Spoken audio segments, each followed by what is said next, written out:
음악방송을 사랑해 주시는 동포 여러분, 안녕하셨습니까? 보고 싶은 얼굴, 그리운 목소리, 이소연입니다. 코로나19 때문에 밖에 나가는 것도 조심스럽고 사람을 만나는 건 더더욱 조심스러운 요즘입니다.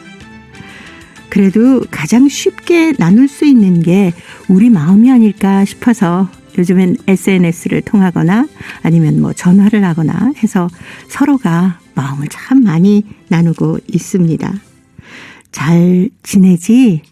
별일 없지? 이렇게 괜찮냐고 묻는 안부 전화도 참 많은 것 같아요.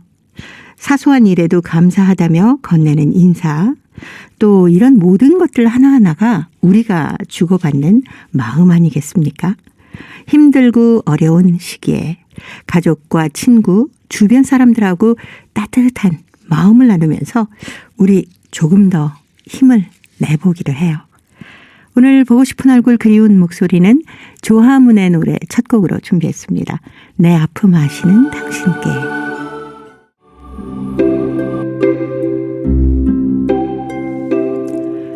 동포 여러분의 편지 사연으로 함께합니다. 행복우체통, 화요일의 행복우체통 홍익대학교 글로벌 경영학과 전춘화 교수님과 함께합니다. 어서 오세요. 안녕하세요. 요즘에 백신을 계속 맞고는 있습니다만은 그래도 아직 마스크를 벗고 막 이렇게 외출하는 거는 안 되잖아요. 서로 조심해야 되니까. 그렇죠. 아직도 단계가 낮은 단계가 아니기 때문에 네. 사람들이 모이는 거에 대해서 좀 조심해야 이게 확산이 안 되거든요. 그렇죠. 네. 그렇죠. 특히 또 변이 바이러스까지 등장을 하니까 걱정하시는 분들이 더 많아진 것 같아서 마음이 좀 짠할 때도 있습니다. 네, 맞습니다. 저희들도 이제 곧 이제 다음 달에 그 기말고사를 이제 보게 되는데 네. 대면 하나 비대면 하나 이걸 가지고 많은 그렇군요. 학생들과 선생님들이 교수님들이 막 고청이 있거든요. 네. 대면을 하면 훨씬 좋기는 하는데 반면에 또 대면하는 과정에 학생들 갑자기 몰렸다가 네네. 문제 생기면 어떻게 될까. 물론 이제 백신도 맞고 있는 분도 있지만 그래도 아직까지는 젊은 사람들이 백신 맞는 건 좀 적거든요. 네. 그래서 최대한 좀 조심 많이 해야 되지 않을까. 네. 학교 공부는 계속 비대면 하시기도 하고 대면 하시기도 하고 그러나요? 실기 어떻습니까? 같은 경우에는 네. 실기나 아니면 대학원 서수로 강의하는 거는 대면으로 하는데 네. 저희처럼 이제 교양과나 경영으로 이제 조금 학생 수가 좀 있다 하면 거의 다 비대면으로 합니다. 저는 이제 그 실기 수업이 아니라서 이론 수업이기 때문에 네. 오히려 비대면으로 하는 게 훨씬 더 유리하고 또 이제 언어 수업이다 보니까 저는 목소리 듣고 이제 네. 제 목소리 들려주고 영상 같이 보고 그래서 오히려 비대면은 더 활용도가 더 높기는 합니다. 네. 그래서 자주 만나지 못하는 게 아쉽다 하다가 벌써 1년이 훌쩍 넘었지 않았습니까? 많이 아쉬워요. 학생들의 네. 목소리에는 굉장히 익숙해졌어요. 네. 그게 장점이 이전에 학생들이 말할 때 대면을 할 때는 사실 다 비슷해 보이거든요. 네. 누구 목소리 특정하게 기억하지 못하는데 지금은 학생들이 영상을 잘 안 켜요. 그러면 그 학생 목소리를 기억하게 됩니다. 아, 근데 이제 그렇군요. 단점이 내가 가르친 학생이 누군지 잘 몰라요. 네. 근데 요즘에 사실 이렇게 막상 만나지는 못해도 제일 많아진 게 아침에 카톡이나 문자나 여러 가지 SNS 수단을 이용해서 서로 인사 나누는 게 너무 일상이 돼버려서요. 맞아요. 그거는 참 좋은 것 같아요. 그 이전에 많이 SNS 안 하시는 분들도 네. 어쩔 수 없이 해야 되고 또 이제 만나서 얘기할 거를 못 만나니까 네. 업무도 어떤 때 보면 막 굉장히 효율적으로 진행하는 것 같고 그래서 그렇죠. 이 열악한 환경 중에도 사람들이 지혜로운 것 같아요. 많은 거를 창출해가지고 만들어가면서 또 네. 생활은 계속 흘러가고. 네. 그래서 아침이면 좋은 아침 하면서 아주 좋은 문구들도 보내오고 예쁜 그림 사진도 보내오고. 맞아요. 네. 이전에 비해서 제가 볼 때 카톡에 그런 글들이 정말 많이 올라옵니다. 힐링하고. 그렇죠. 좋은 글, 좋은 네. 시, 좋은 음악. 네. 그리고 뉴스도 옛날에는 막 안 좋은 뉴스도 막 이렇게 더 많이 만발했던 요즘은 뉴스를 봤을 때 기분 좋은 뉴스들이. 네, 네. 마음 따뜻해지는 맞습니다. 뉴스들. 네, 이런 것들이 서로 주고받으면서 우리가 이 코로나 시대를 좀 잘 이겨가고 있지 않나라는 생각이 들어서 저도 그런 인사를 받으면 열심히 답을 해주고 있거든요. 어쩌면 그 시간을 좀 많이 거기다 할애를 해야 되잖아요. 당연하죠. 네. 그리고 이분들이 보낼 때 한 곳에만 보내는 거 아니라 제가 네. 아시는 좀 연세 있으신 분들은 아침에 그 공자의 말씀 그리고 인생에 관련 삶 이야기 그렇죠, 이거를 그렇죠. 해가지고 한 2시간 정도 있잖아요. 아. 일일이 보내주는 거예요. 네. 네, 일일이 보내주면서 또 어떤 분들은 카톡 안에가 문자를 해주시고 네. 그렇게 매일마다 보내주신 분들도 계세요. 네. 사실 그렇게 좋은 글을 아침에 받아서 쭉 읽고 나면은 마음이 훨씬 더 평화롭고 좀 잔잔해지더라고요. 맞아요. 아무 말도 안 하고 문자만 받았는데 네. 그거를 어떤 때는 정말 자세하게 읽고 또 한 번 곱씹을 때가 네네. 있거든요. 그러다 보면 뭔가 깨달음을 한 것처럼 하루가 굉장히 기분 좋고 또 뭐 오늘은 좀 마음이 좀 달라지죠. 그렇죠. 새로운 기분으로 하루를 시작하게 되고 또 뭔가 좀 더 성실하고 열심히 살아야겠구나라는 마음을 갖게 돼서 이 코로나 시대가 주는 또 하나의 장점이라고 하면은 서로가 서로에게 마음을 나누고 관심을 갖는다는 거. 네. 네. 그래서 그런 SNS를 통해서라도 마음을 주고받을 수 있는 게 참 행복하다라는 생각도 들어요. 맞습니다. 네. 교수님께서는 아마 학생들에게 좋은 글귀 이렇게 한 번씩 보내주시면 좋을 것 같은데요. 저는 이제 수업 자체가 이제 비대면이잖아요. 그래서 네. 수업에서도 이제 학생과 만나고 그다음 카톡방을 다 만들었거든요. 아, 네. 그러다 보니까 학생들 어디 도망칠 곳이 없어요. 그냥 좋은 거 있으면 거기다 넣습니다. 네. 그래서 공유를 더 빨리 하고 오히려 옛날에 대면으로 할 때는 수업 다 끝나면 제 연구실에 찾아오지 않은 한 아니면 메일을 보내야 제가 교류됐다면 지금은 네. 너무 쉽게 그렇죠. 쉽게 교류하다 보니까 서로 좋은 것 같아요. 저도 학생을 좀 더 많이 알고 네. 이렇게 좋은 뭐 정보가 있을 때는 학생들한테 같이 이렇게 공유 좀 하고. 네. 학생들도 아마 그런 시간을 통해서 교수님하고 훨씬 더 친밀하게 느껴질 것 같은데. 너무 편안해서 네. 그런지 한밤중에 문자 온 친구들이 있어요. 어제 보니까 막 12시 넘었는데 문자를 올렸더라고요. 네. 그럴 땐 어떤 문자 보내나요? 과제 문자 올릴 때도 있고 네. 질문할 때도 있고요. 네. 네. 대부분은 뭐 이제 그 자기의 늦게 과제를 제출해서 뭐 이런 얘기이기 네네. 때문에 뭐 귀엽게 보니까 또 그렇게 늦지는 않아서. 그렇죠. 네. 사실 그 대화라는 게 그래서 필요하지 않습니까? 네. 네. 이전에는 저희들 연구 시간이 있어서 그 시간에 학생들과 상담 시간이 있어요. 네. 일주일에 뭐 4시간. 그런데 요즘은 그게 필요 없어요. 그 시간에 학생을 물어보지 않고 오히려 편안하게 SNS를 하니까 코로나가 저희들한테 어려움을 갖다 줬지만 사람들은 네. 또 그걸 지혜롭게 대처하는. 그래서 이게 코로나 종식이 됐을 때 오히려 더 많은 교류 수단이 나오지 않을까. 네. 그랬으면 좋겠네요. 자, 행복우체통에 오늘은 대한민국 경기도 안성에서 고송숙 씨가 편지를 보내오셨습니다. 마음 청소하던 날이란 글인데요. 제가 먼저 소개해드리겠습니다. 4월이다.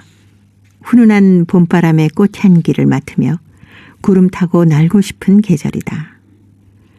이 화창한 봄날에 코로나 장기화로 직장에서 휴직을 했으니 큰 봄아리에 모대기를 하고 있다. 날마다 무료한 시간을 보내던 나는 기분 전환하려고 봄맞이 대청소를 시작했다.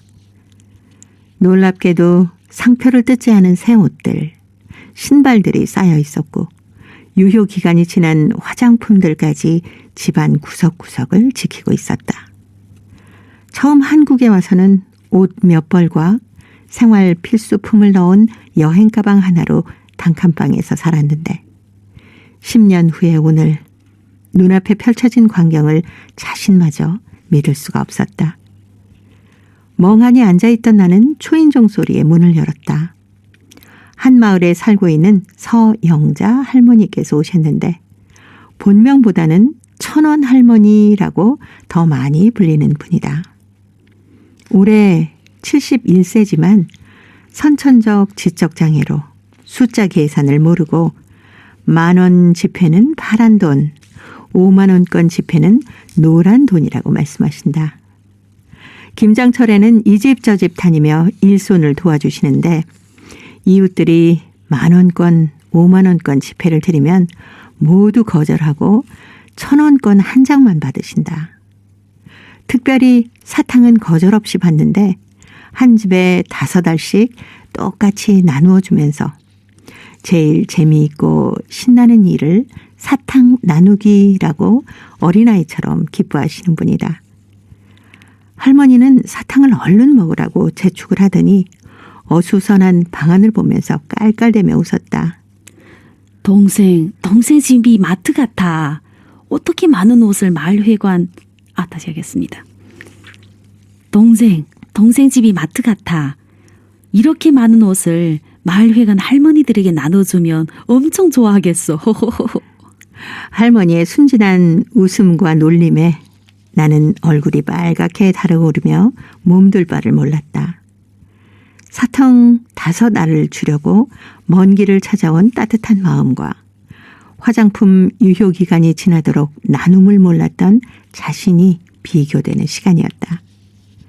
나는 10장의 마스크와 사탕 2봉지를 1,000원 할머니에게 드리고 집까지 모셔다 드렸다. 그동안 집에 쌓여있던 물건들처럼 켜켜이 쌓여있는 먼지 속에서 모든 것을 품어준 내 마음에게 부끄러움과 미안함으로 착잡한 생각까지 들었다. 나는 주저없이 꽁꽁 묶어놓았던 욕심의 주머니를 풀어서 말끔하게 비우고 마음속 짐들을 모두 꺼내 구겨진 주름살을 다듬이질하고 햇볕에 뽀송뽀송하게 말렸다. 체온만 생각하며 달려왔던 지난 날을 내려놓고 누군가의 아픔에 속 깊은 마음을 내어주고 누군가 무거운 짐을 지고 휘청거릴 때 그 짐을 덜어주는 사람이 돼서 나눔의 그릇과 덕을 쌓는 그릇을 넓게 마련하겠다고 다짐했다. 나는 상표를 뜯지 않는 옷과 신발이며 운동 기구들을 마을 회관에 보내려고 크고 작은 박스에 담으면서 반겨주실 할머니들과의 만남을 생각해 보니 뿌듯한 마음으로 온몸이 가벼워졌다. 오늘 1,000원 할머니의 나눔에서 나를 뒤돌아보고 또 실천해가면서 마음속에 잠들어 있던 느낌표를 깨워서 속 깊은 대화를 나누었더니 베푸는 삶을 배워가는 특별한 시간을 보냈다. 그 시간 속에서 코로나 여파의 휴직은 지친 몸에 휴식을 준다는 긍정적인 마음으로 잘 이겨보자고 가벼운 웃음을 지었다. 봄맞이 집 청소와 마음이란 집을 청소했으니 봄아리는 그만하고 툭툭 털고 일어나 깨끗해진 마음밭에 꽃나무를 심고 새봄을 맞는 설레임으로 봄마중을 떠나야겠다.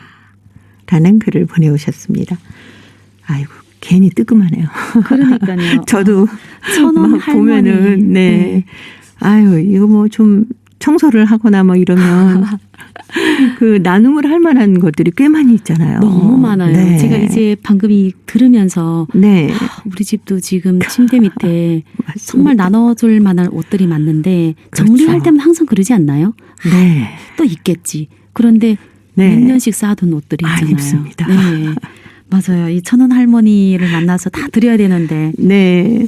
아마 많은 분들이 고성숙 씨처럼 이 봄맞이 청소를 하거나 하면은 꼭 뭐 옷 정리 같은 거 많이 하잖아요. 그릇 정리도 하고. 그러다 맞습니다. 보면 그 한 2년 아니면 3년 정도 안 입은 옷은 그 뒤에도 안 입게 돼요. 그러니까 맞아요. 아낌없이 나눔을 좀 실천하셨으면 하는 생각이 듭니다. 이게 나눔을 실천할 줄 모르다기보다는 습관적으로 네. 정리할 때 그러지 않나요? 분명히 내가 이제 엄청 많이 이제 그 나눠주려고 꺼냈는데 네. 막상 정리하다 보면 굉장히 맞아요. 조그만 그뭐 소포만 하나 딱 나오고 과감하게 진짜 말씀대로 나는 작년 1년 안 입었다 그러면 그냥 치워버려야 돼요. 없어져야 되거든요. 없어져야 또 새로운 거 비워야 채우고 비워야 채우고 하는데 네. 저희는 사실 옷장만 열어도 너무 많지 않나요? 그러니까요. 입을 수 없는 옷들이 네. 입을 게 없다 아유. 하면서 열고 있죠. 살 빼면 입을 거야. 아, 공감이에요. 옷들도 있고 이런 것들 사실 깨끗할 때 나눠줄 수 있으면 나누시기 바랍니다. 네. 저처럼 아마 쌓아두지 마시고. 동네마다 이걸 네. 보니까 동네마다 천원 할머니가 계신 것 같아요. 물론 맞아요. 이제 지적으로 뭐 돈을 네네. 계서 뭐 이런 할머니들 아는데 꼭 보면 어떤 분들은 저 할머니 오지랖이 없다 뭐 이렇게 얘기하는데 그게 아니라 그냥 이 집 저 집 뭘 필요하는지 자기가 잘 알고 있는 할머니들 네. 찾아봐야 되겠네요. 저도. 그만큼 또 관심을 갖고 생활하신다는 거 아니겠습니까? 그 할머니들은. 그렇죠. 네. 좀 이렇게 서로가 따뜻한 마음을 나눌 수 있는 시간들을 계절만 따뜻해지는 게 아니라 마음도 훨씬 더 좀 많이 따뜻해졌으면 하는 생각이 드네요. 그 천원 할머니는 어쩌면 사탕 5알씩 막 이렇게 나눠주고 다니시잖아요. 실천을 하는 거죠. 네. 작은 일도 실천을 어떤 그럼요. 분들은 그러거든요. 나는 그런 마음이 있는데 연습이 안 돼서 쑥스러워서 못하는 맞아. 분들 항상 이 옷을 이거 완전 새거 아닌데 누구 주면 더 뭘하지 않을까? 뭐 이렇게 생각하면 자기 네. 스스로 벽을 막 치는 거예요. 그러면서 이걸 못한다는 결론은 딱 낳고는 나중에 집에 다시 두게 되죠. 저도 그런 중에 하나이거든요. 네. 우리도 네. 봄맞이 대청소를 한번 네, 하자고요. 대청소를 하는 뿐만 아니라 네. 천원 할머니를 일단 찾아내야 돼요. 그러니까요. 카더가든이 불러줍니다. 나무.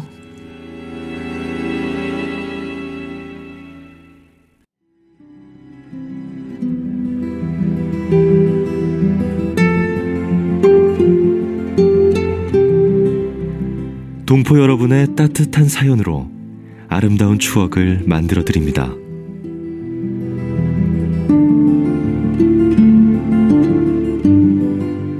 보내실 곳은 대한민국 서울특별시 영등포구 여의공원로 13 KBS 한민족방송 보고 싶은 얼굴 그리운 목소리 담당자 앞이고요.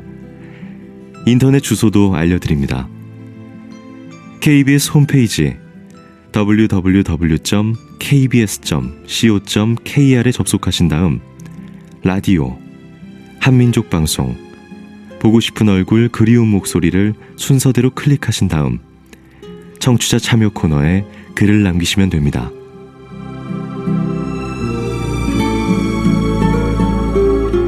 정다운 이야기와 아름다운 음악이 있는 보고 싶은 얼굴 그리운 목소리, 동포 여러분과 늘 함께하겠습니다. 화요일에 행복우체통 홍익대학교 글로벌 경영학과 전춘화 교수님과 함께하고 있습니다.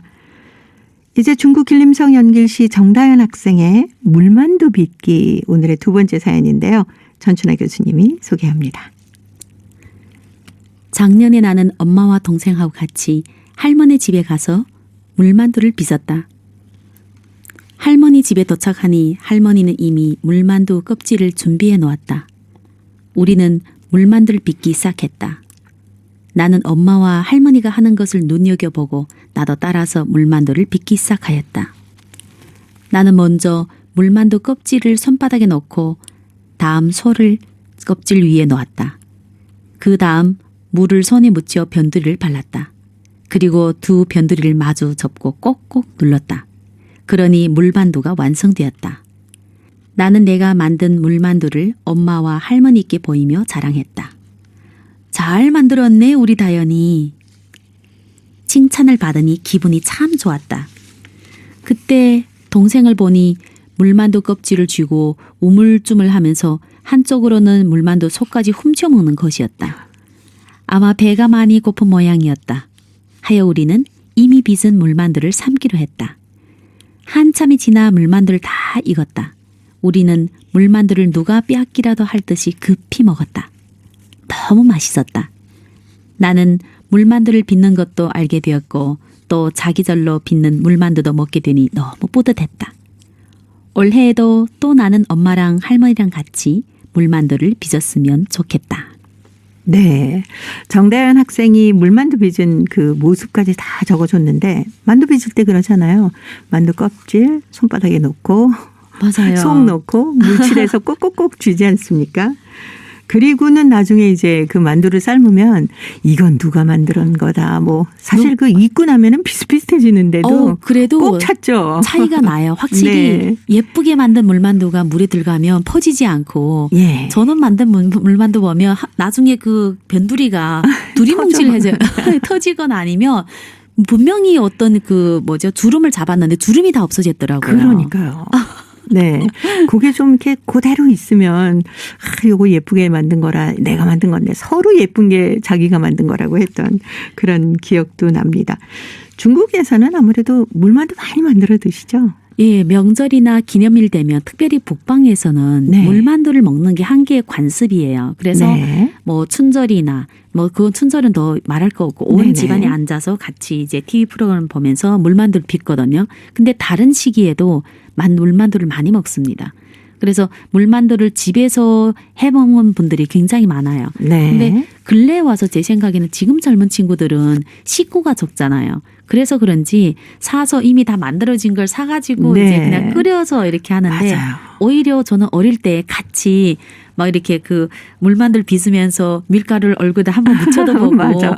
그다음 만들고 나서 서로 비교도 네. 누가 더 크니 내가 더 크니 뭐 이렇게 그런 그 추억이 지금 또 새록새록하게 생각이 나서 그때 추억들이 너무 좋았던 것 같아요. 네. 저희도 어렸을 때 그렇게 만두를 만들면서 막내 동생 눈썹에 슬그머니 밀가루칠을 맞아요. 해놓고 특별히 금은날 밤에 하얗게 칠해주고. 너 잠들어 있어서 눈썹 하얘졌다고 그럼 막 울고 그랬던 기억도 납니다. 그때가 정말 좋았죠. 근데 요즘 애들 너무 영리해서 안 그렇죠. 믿잖아요. 요즘에는 안 믿을 것 같아요. 네. 중국 분들의 만두 사랑은 정말 각별해서 정다연 학생이 이렇게 만두에 대한 아주 예쁜 추억을 적어줬는데 동생하고 또 계속 집에서도 할머니하고도 물만두 빚어 먹으면서 추억 쌓아갔으면 좋겠네요. 요즘은 사실 이런 친구들 굉장히 행복이에요. 너무 그렇죠. 핵가족이니까 할머니 같이 안 사는 친구들도 많고 네. 또 할머니 집에 갔을 때 잠깐 만난다 해서 물만두 빚으려면 좀 긴 네. 시간이 필요하거든요. 밖에서 먹거나 사서 먹거나 아니면 이미 다 차려놓은 거를 가서 그냥 먹기만 하고. 예, 그냥 먹기만 하고 했는데 저는 오히려 이런 모습들이 너무 부러워요. 우리 네. 애도 이렇게 외할머니랑 가까이 있었다면 가끔씩 이런 그렇죠. 물만두 같이 빚고 이렇게 재미있는 추억을 만들지 않을까. 네.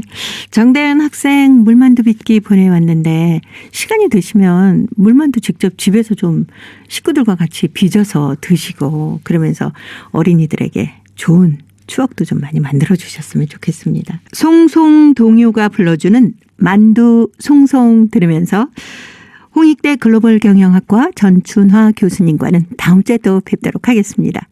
고맙습니다. 감사합니다.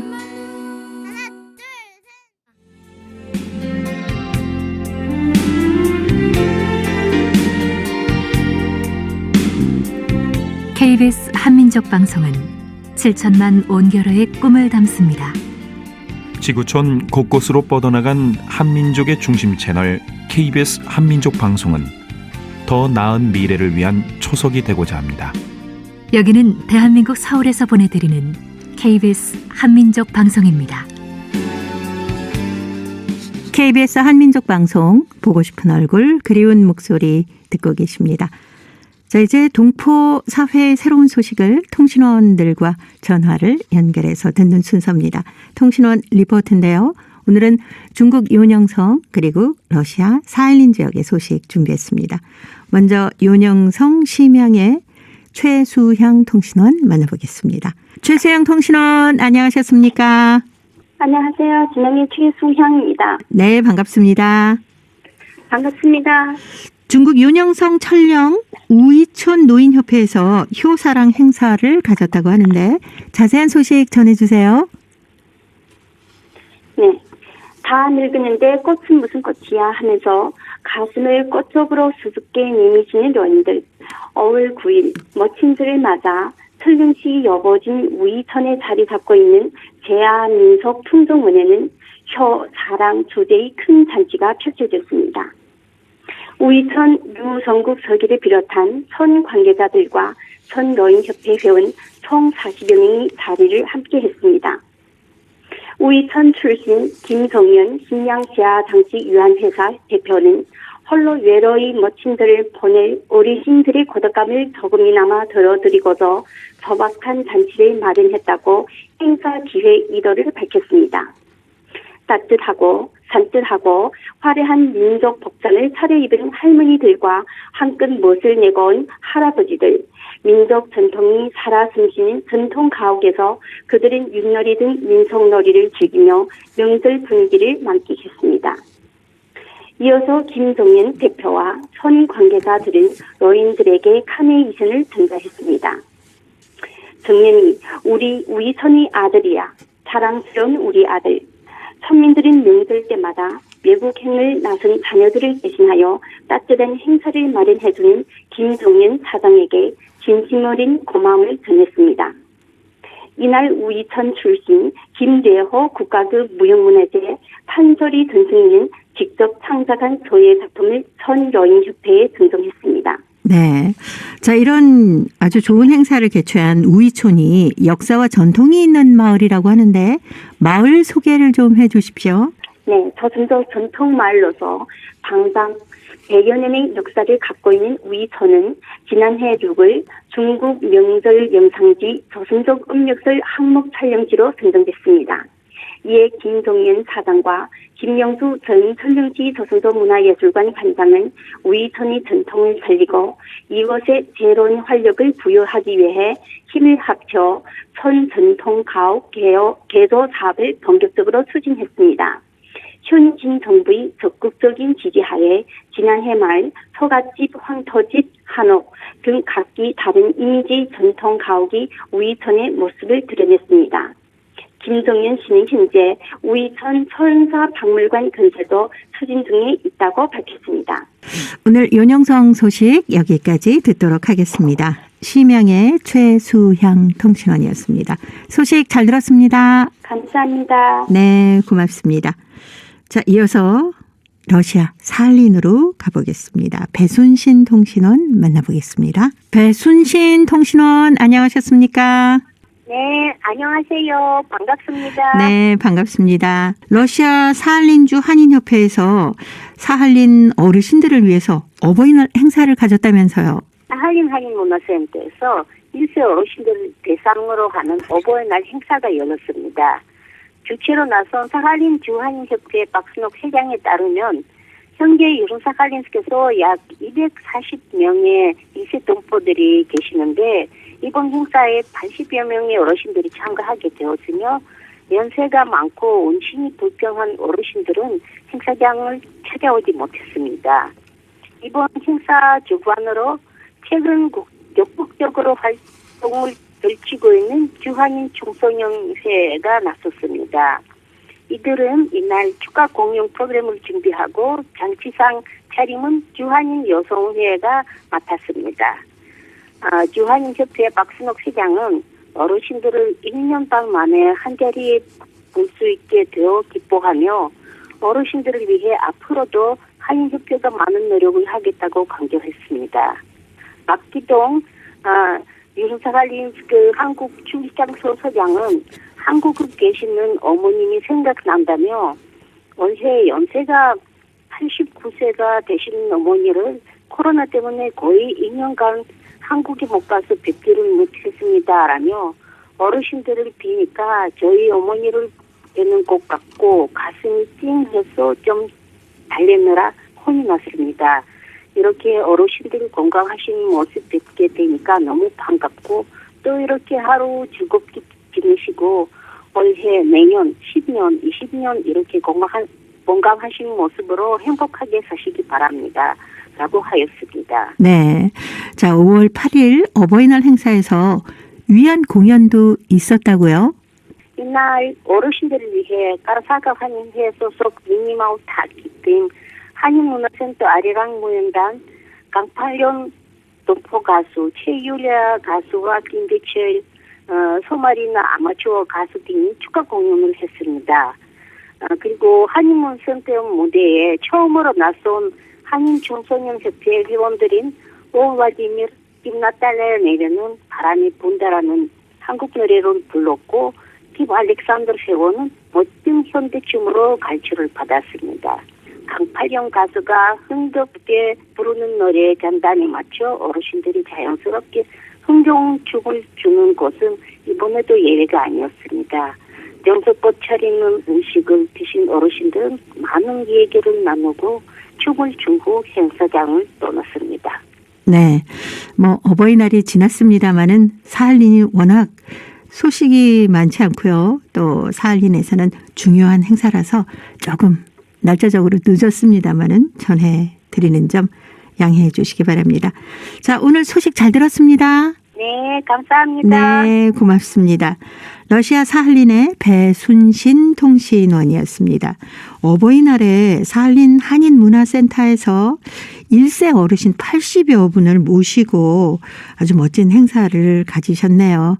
동포 가수 강파룡 씨, 최율리아, 또 김외철 이렇게 축하 공연도 가졌고 한인 청소년회 회원들이 노래와 춤 그리고 정성껏 마련한 음식까지 함께하면서 어르신들의 마음을 사로잡았다고 합니다. 특히 또 곽기동 소장이 얘기했던 것처럼 코로나19 때문에 사할린과 한국을 자유롭게 오가지 못하는 시기 아닙니까?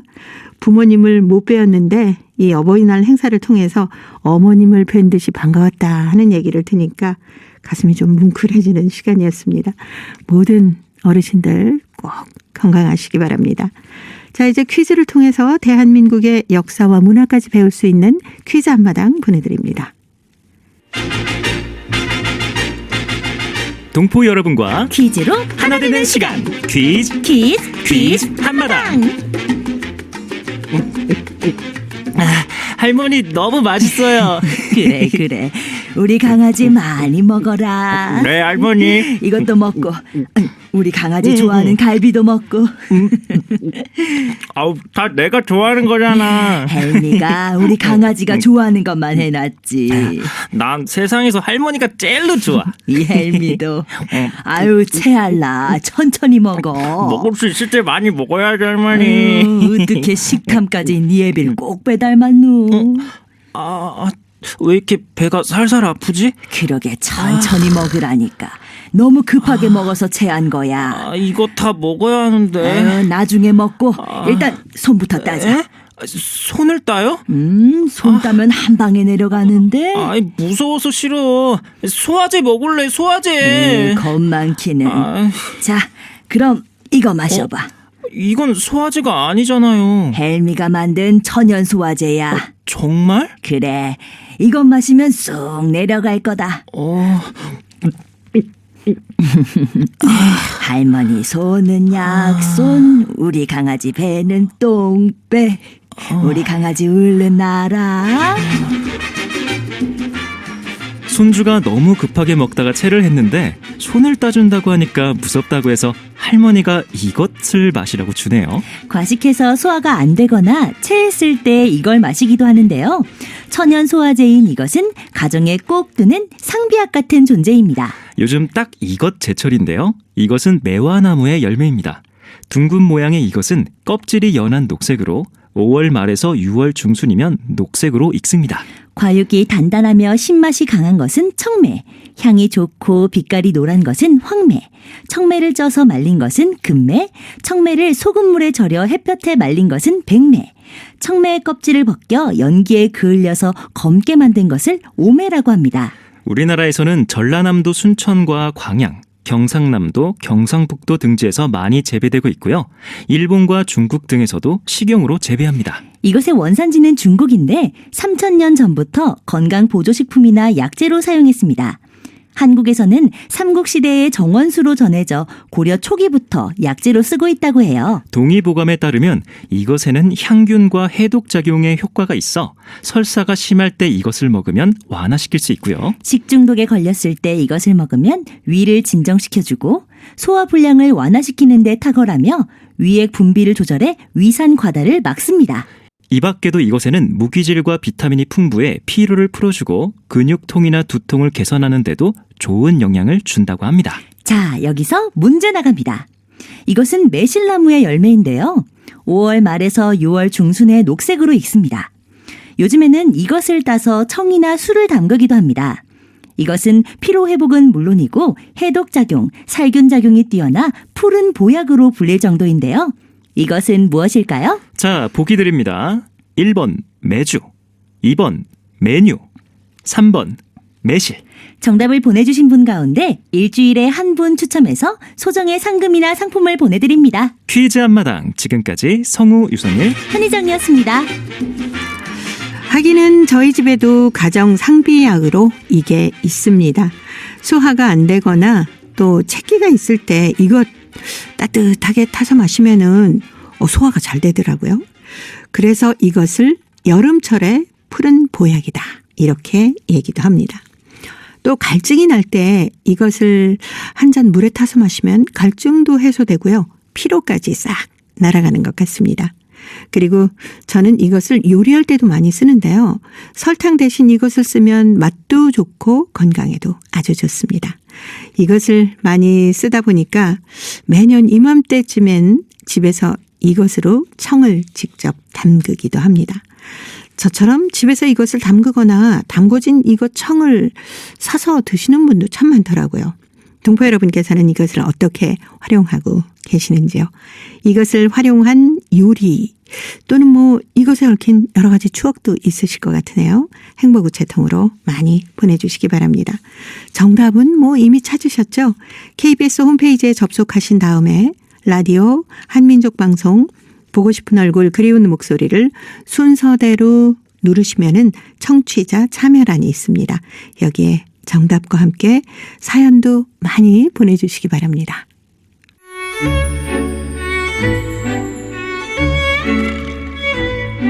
고려인들의 역사를 재조명하고 그들의 삶의 애환을 살펴보는 시간입니다. 고려인 이야기.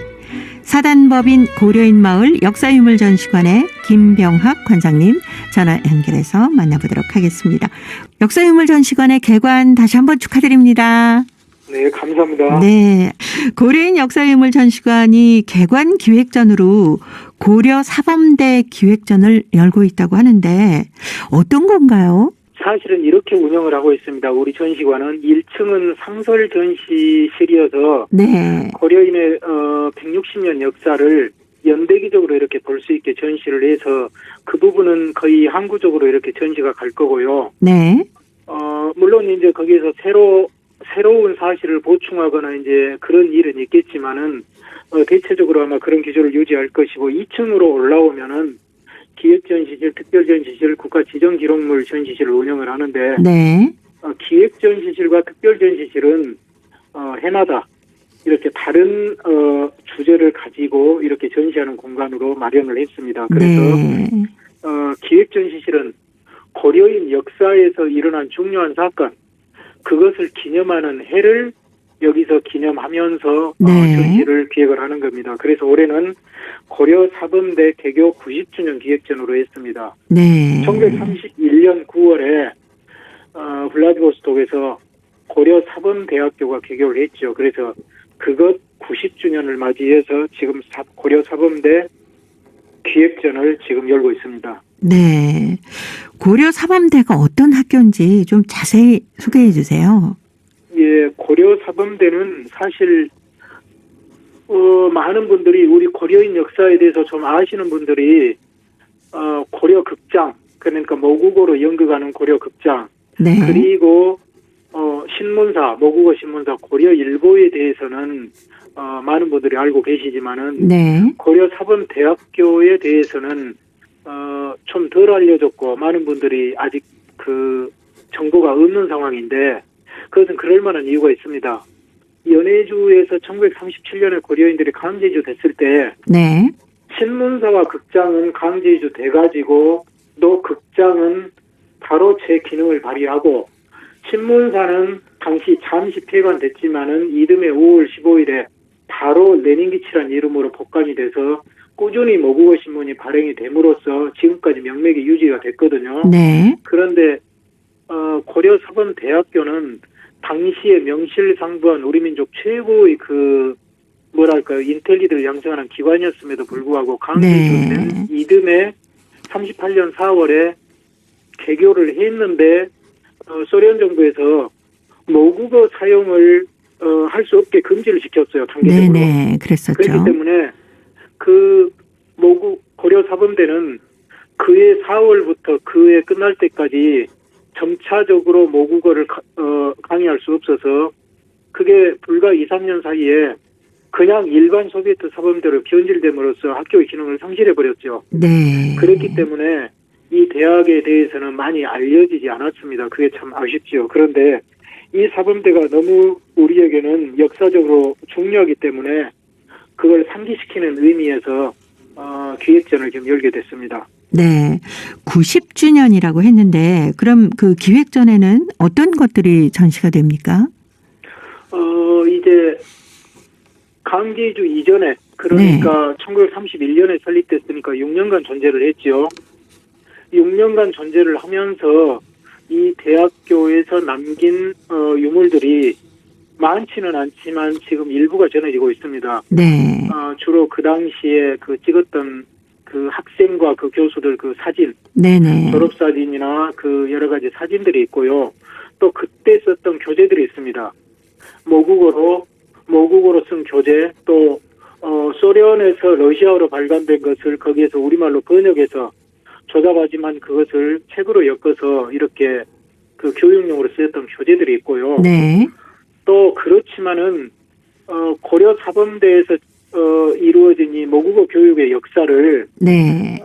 뭐라고 해야 될까요? 강제주 되어서도 이 학교가 중요한 게 학교는 기능을 상실했지만 그때 고려 사범대학교 문학부를 다녔던 학생들이 네. 강제주 이후에 모국어 신문사에 들어가고 또 다른 경로를 통해서 우리 모국어 서적을 강제주 이후에도 뭐랄까요?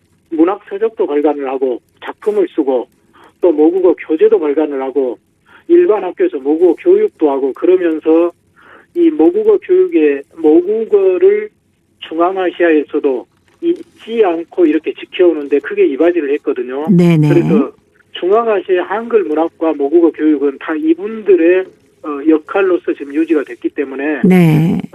그 이후에 모국어에 관련된 모든 것은 그 뿌리를 고려 사범대로 이렇게 잡자. 그렇게 해서 강제주 이후에 진행된 그 일부 그 학교나 교재도 이번에 같이 전시하는 방향으로 해서 이렇게 서적과 사진 그리고 일부 다른 전시물을 전시하고 있습니다. 네. 특히 또 고려 사범대는 이름 그대로 선생님들이 양성되는 곳 아닙니까? 그렇기 그렇죠. 때문에 학교의 역사가 이렇게 이름 없이 변하고 있는 데 대해서 그 학교를 졸업한 학생들의 입장으로서는 참 아쉬움이 많았겠네요.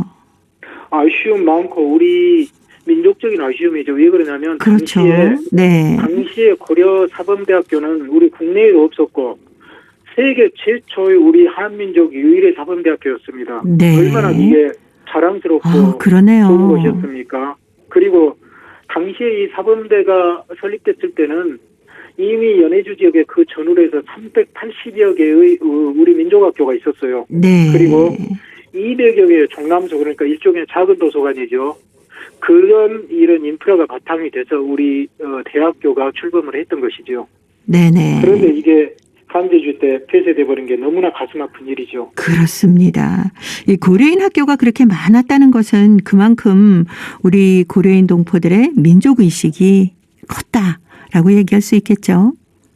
민족의식도 컸고요. 네. 또 그 당시에 우리 저 수준을 알아볼 수가 있습니다. 한 지역에 대학교가 설립된다는 게 어떤 의미겠습니까? 그것은 거기에 그만큼의 이 한 도시를 이룰 수 있는 인구가 밀집돼 있고 거기에 그 하부 구조가 될 수 있는 그 교육제도 그리고 실제적으로 이 그 교육이 이루어지고 있고 그 학생들이 배출이 돼서 대학에 들어가야 되니까 네. 그리고 거기에 일정한 경제력이 받침이 돼야 되겠죠.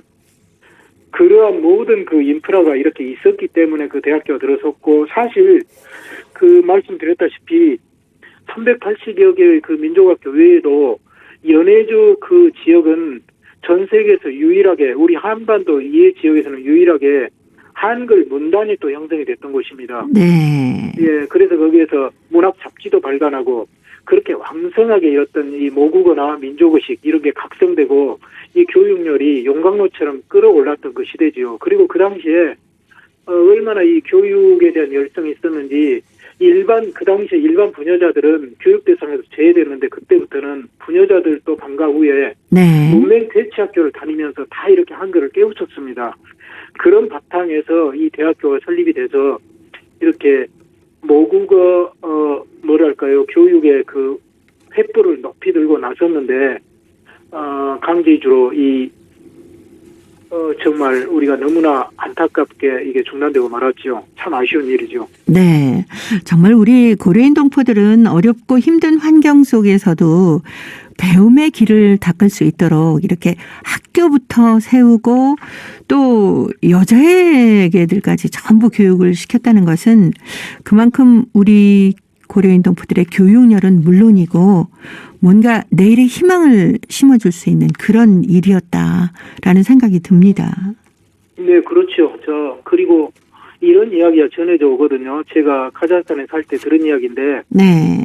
고려인들이 강제주 돼서 첫 해에 겨울을 살 데가 없으니까 어떤 분들은 집 안에 들어갔지만은 그 중앙아시아 민족들이 그 집에 들어갈 수 없었던 다수의 사람들이 토굴을 파고 그때 겨울을 지냈지요. 네. 그때 많은 수가 죽었고 그리고 그 다음에 38년 봄이 돼서 토굴에서 나왔을 때 우리 고려인들은 개인 집을 짓고 들어가기 전에 학교를 먼저 세우고 개인 집을 지었다고 합니다. 네. 유대인들은 어디를 가나 자기들의 회당을 먼저 짓고 고려인들은 학교를 먼저 지었다고 이야기를 하거든요. 네. 얼마나 이게 자랑스러운 역사입니까? 그렇기 때문에 지금 중앙아시아 고려인들도 인구 센서스 조사 같은 걸 보면은 교육 수준, 대졸자 비율, 고등교육 그 비율이 네네.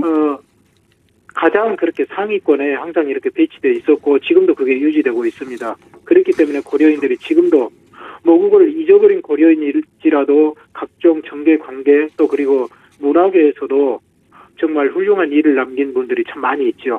네네. 자, 고려인 이야기. 오늘은 고려인 마을 역사 유물 전시관 개막전인 고려 사범대 기획전에 대한 말씀 나눠봤습니다. 오늘도 사단법인 고려인 마을 역사 유물 전시관의 김병학 관장님이었습니다. 다음 주에 또 뵙겠습니다. 네, 감사합니다. 네, 고맙습니다. 송창식이 불러주는 가나다라 들으면서 저도 인사드립니다. 함께해 주신 동포 여러분 고맙습니다.